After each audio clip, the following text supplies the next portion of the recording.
وہ جو ہے کلام اللہ کی اپنی آخری بچی ہوئی چند سورت کی آیات کو تلاوت کریں گے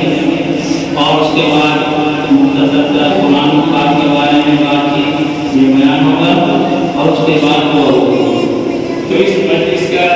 شروعات کرنے کے لیے افتتاح کرنے کے لیے محمد نعیم کو دعوت دیتا ہوں وہ ایک ٹیک بنائیں اور قرآن پاک تلاوت سے مجلس کا آغاز کرنا ہے.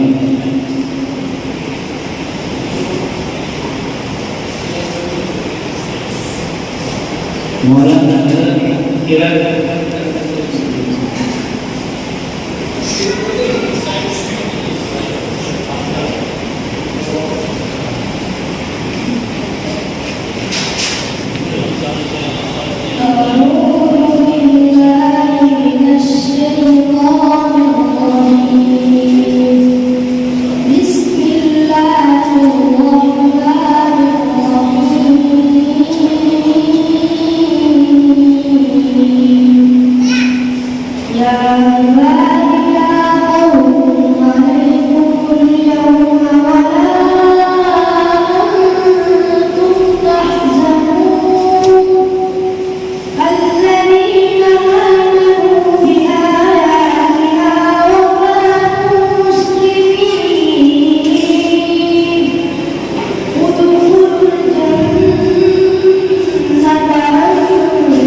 Oh